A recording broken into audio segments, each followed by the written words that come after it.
Good morning students. जैसा कि मैंने बोला था कि हमारा चैप्टर जो है वो फिनिश हो गया है, ट्रेसिंग चेंजेस थ्रू 1000 ईयर्स। तो आज मैं आपको इसकी समरी बता देती हूँ। इसके अलावा कुछ ग्लॉसरी हैं वो मैं आप लोगों को एक्सप्लेन कर दूंगी। तो सबसे पहले देखिए, फर्स्ट पेज पे आपका एक ग्लॉसरी है कार्टोग्राफर, जिसका मतलब होता है a person who makes map. जो व्यक्ति मैप बनाता है उसे कार्टोग्राफर कहते हैं। इसके अलावा एक मैप है वहाँ पे जो कि 12th सेंचुरी में बनाया गया है और ये ज्योग्राफिल अल अदरीसी ने बनाया है। सेकंड पेज पे यदि आइए तो वहाँ पे एक मैप है। आप लोग प्लीज़ वीडियो ज़रूर देख लीजिएगा क्योंकि मैंने इस दोनों मैप का कंपैरिजन बताया है। ये सेकंड मैप जो है that is on page number 2। ये भी इंडियन सब कॉन्टिनेंट का ही है, जिसे कि अर्ली 18th सेंचुरी में ग्योम डी लिल ने बनाया था। इसके अलावा हम लोगों ने डिस्कस किया तो मैंने ये दो मैप के बीच जो कंपैरिजन था वो बताया। मेनली इस चैप्टर में था कि किस तरह से समय के साथ चीज़ें बदल गई 1000 सालों में। तो पहले हमने देखा कि साइंस ऑफ कार्टोग्राफी किस तरह से चेंज हुई, ठीक है। उसके बाद हमने न्यू एंड ओल्ड टर्मिनोलॉजीज को समझने की कोशिश की थी।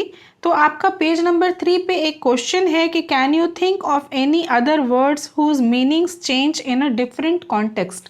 तो इसके लिए आप लोग कंप्यूटर लिख सकते हैं, बिकॉज कंप्यूटर जब नया नया ईजाद हुआ था तो उसमें सिर्फ कंप्यूट करने का काम किया जाता था, बट आज के समय में हम लोग वेरियस पर्पस से कंप्यूटर को इस्तेमाल करते हैं, ठीक है।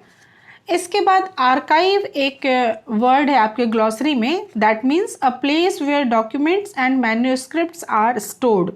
Today all national and state governments have archives where they keep all their old official records and transactions.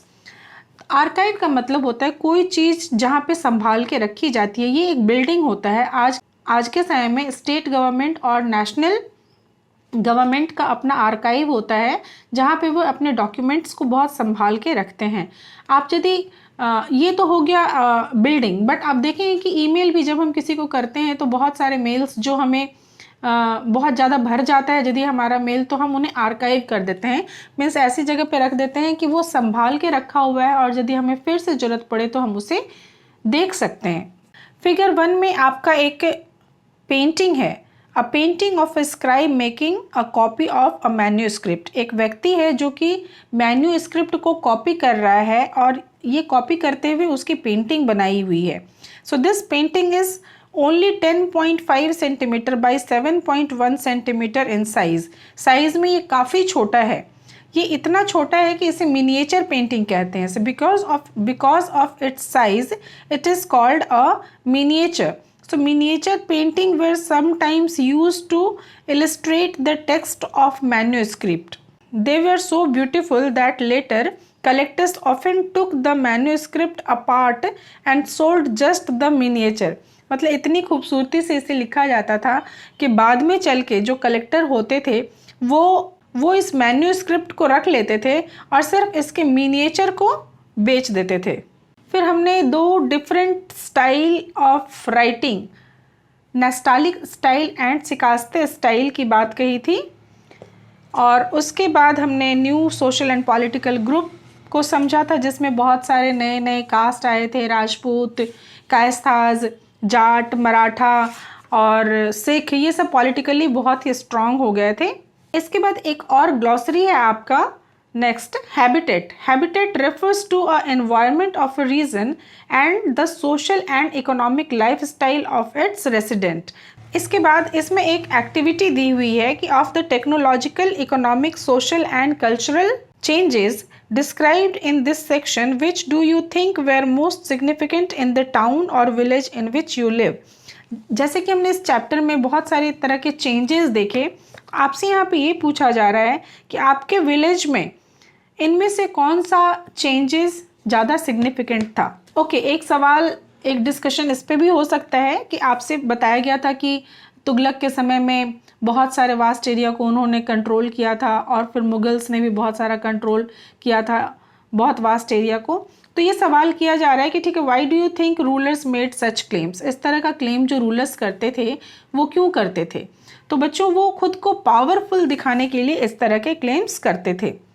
इसके बाद आपको याद होगा, अच्छा चलिए ये मैं लास्ट में बताऊंगी आपको, पहले मैं आपको एक्सप्लेन कर दूं, ठीक है। So find out whether and for how long your state was part of this pan regional empires. आपको याद होगा मैंने पैन रीजनल एम्पायर के बारे में आपको समझाया था। तो आपको ये आपका एक तरह से काम है कि आपको ये पता करना है कि आप जिस भी स्टेट में रहते हैं वो कितने समय तक पैन रीजनल एम्पायर का हिस्सा था। अच्छा, पैट्रन एक वर्ड है, an influential wealthy individual who supports another person, an artist, a craft person, a learn man और अ नोबल। एक शब्द है पैट्रन, जिसका मतलब होता है कि कोई प्रभावशाली व्यक्ति होता है, अमीर व्यक्ति होता है, कई बार राजा हो सकते हैं, कई बार धनी व्यक्ति हो सकते हैं, जो किसी दूसरे व्यक्ति को अपने यहाँ संरक्षण देते हैं। तो ये जिसे संरक्षण देते हैं वो हो सकता है क्राफ्ट पर्सन हो सकता है विद्वान हो, स्कॉलर हो, या फिर कोर्ट का पर्सन हो।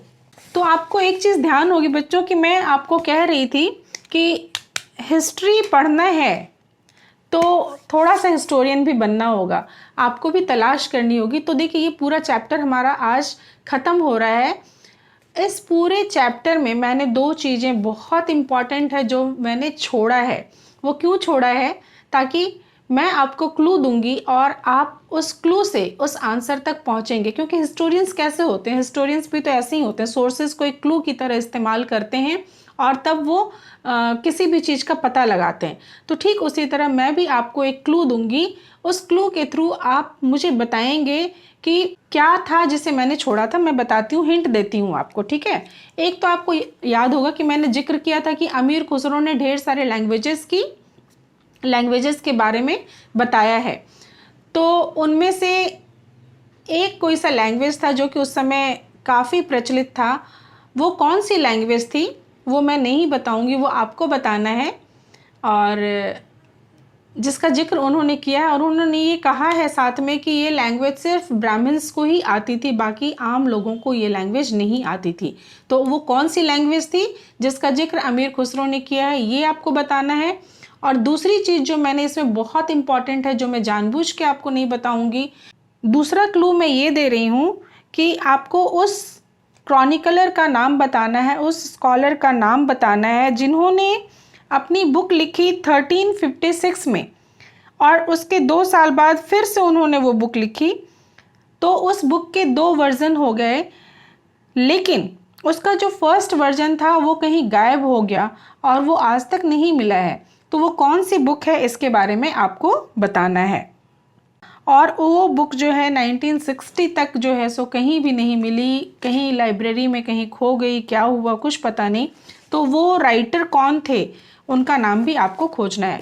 तो हिस्टोरियन बनने के लिए मैंने आपको क्लू दे दिया है और 2 आंसर आपको बताना है। एक तो वो कि अमीर खुसरो ने किस एक लैंग्वेज को बताया है पर मैंने आपको नहीं बताया, और दूसरा वो कि कौन सा वो विद्वान है जिसकी कृति जो है, जिसने जो बुक लिखी है वो कहीं लार्ज लाइब्रेरी में खो गई है। Okay students, thank you so much.